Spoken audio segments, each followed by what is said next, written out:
A7 न्यूजमध्ये आपले स्वागत। गुन्हा दाखल होण्यापूर्वीच आरोपी ताब्यात।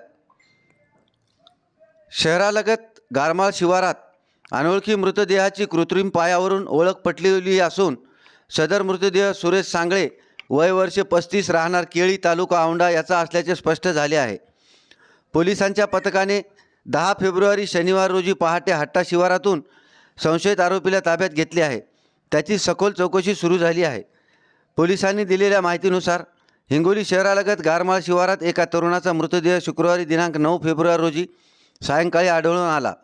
मृतदेहाचा चेहरा दगडाने ठेचलेला असल्याने ओळख पटविणे कठीण झाले होते।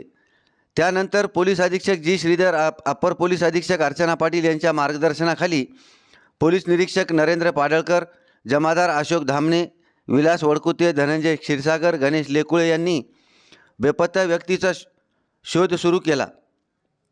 यामध्ये कृत्रिम पाय असलेला व गावातून बेपत्ता असलेल्या व्यक्तीची माहिती घेण्यास सुरुवात केली।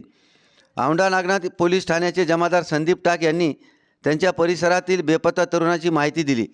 त्यानंतर सदर मृतदेह सुरेश सांगळे राहणार केळी याचा असल्याचे स्पष्ट झाले। त्यावरून पोलिसांनी हा खुनाचा प्रकार असल्याचे प्राथमिक चौकशी स्पष्ट झाल्यानंतर आरोपीची माहिती घेण्यास सुरुवात केली। त्यानुसार मयत सुरेश याच्यासोबत शनिवारी सायंकाळपासून कोण होते याची माहिती घेतली होती। त्यांच्यासोबत गावातीलच हनुमान सांगळे हा तरुण असल्याचे स्पष्ट झाले। पोलिसांनी त्याचा शोध सुरू केला, मात्र तो हट्टा परिसरातून जात असल्याची माहिती मिळाल्यानंतर पोलिसांनी हट्टा पोलीस ठाण्याचे सहाय्यक पोलीस निरीक्षक गजानन बोराटे यांना माहिती दिली।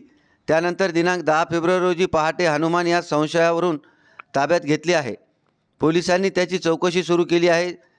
खुनाचा गुन्हा दाखल होण्यापूर्वीच पोलिसांनी संशयित आरोपी ताब्यात घेतला आहे। मयत सुरेश यांच्या खुनाचे नेमके कारण शोधण्यासाठी पोलिसांनी गावातही चौकशी सुरू केली असल्याचे सूत्रांनी सांगितले।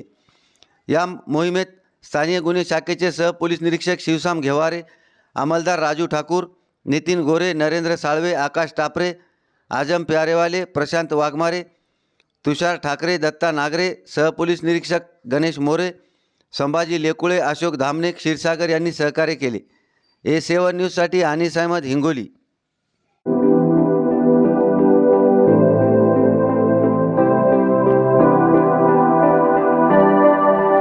ताज़ा घडामोडी पाहण्यासाठी आमच्या चॅनलला सबस्क्राईब करा, लाईक करा, शेअर करा आणि बेल आयकॉनला प्रेस करा।